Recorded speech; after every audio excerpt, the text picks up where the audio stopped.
সদান কৰি দেৱতাসকলক অৰ্পণ কৰিলে এই সৃষ্টি ৰক্ষাৰ ভাৰ অমৃত প্ৰাণ কৰি অমৰত্ব লভিলো যদিও ৰাখিব পৰা নাই দেৱতাৰ গৌৰৱ কতবাৰ দৈত্য দানৱৰ হাতত পৰাজয় স্বীকাৰ কৰি অশেষ লাঞ্ছনা পুঞ্জি শ্ৰমিক দেৱতা সমাজে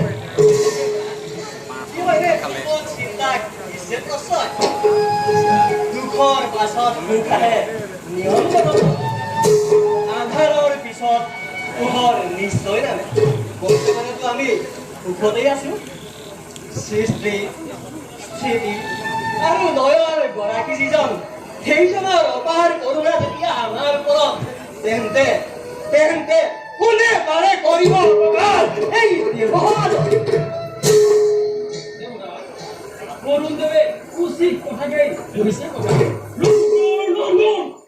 কাৰ্তিক নয় দেবৰ প্ৰধান সেনাপতি যেতিয়াই ভোট প্ৰয়োজন বলয়ৰ অমূল্য ময় দুই কটৰ কত শত দৈত্য ধানৰে ৰুদ্ৰপতি ধাৰণ কৰি পৰাজিলে আমাক কতবাৰ আমি দেৱতা সমাজ আত্মগোপন কৰি ঘূৰিছিলো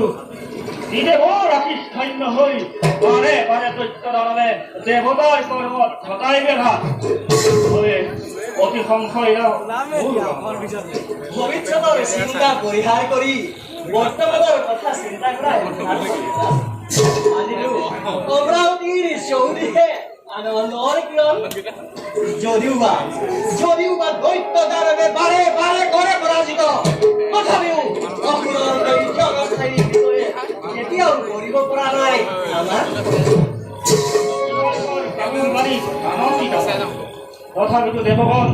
কিয় জানো মন মোৰ আজি নহয় উত্তম দেৱৰাজ এতিয়াও যদি আপোনাৰ মন অতি সংশয় কৰো এক নিবেদন অনুমতি দিয়ক কাৰ্তিক আনন্দেৰে দিছো অনুমতি দেৱৰাজ সমগ্ৰ দেৱতা সমাজ একত্ৰিত হৈ ধন্য বিষ্ণুৰ যজ্ঞ আয়োজন হোৱাৰ লগে লগে অমংগলৰ চিহ্ন নাথাকিব এই অমৰাৱতীপুৰত ধন্য কাৰ্তিক উচিত পৰামৰ্শ কৰিলা প্ৰদান অচিৰেই কৰিম আমি বিষ্ণু যজ্ঞৰ আয়োজন শুনা দেৱগণ সদা হস্তম থাকিব এই ৭০ প্ৰত্যুত্তৰৰ বাবে তাৰ বাবে নহ'ব চিন্তিত আহে যদি কোনো শত্ৰু অমৰাৱতীৰ দিশে অৱশ্যে তাক কৰিম বিনা তোমালোকৰ অতুল বীৰত্ব অজয় বীৰ যাৰ সেনাপতি বৰুণ পৱন মহাবীৰগণ যাৰ অতি সহচৰ সেই দেৱৰাজ ইন্দ্ৰ কিয় বাৰু চিন্তিত হ'ব কাৰণ বাৰু দেৱগণ আজিলৈ সমাবেশতেই কৰো সমাভাও ব'লা দেৱগণ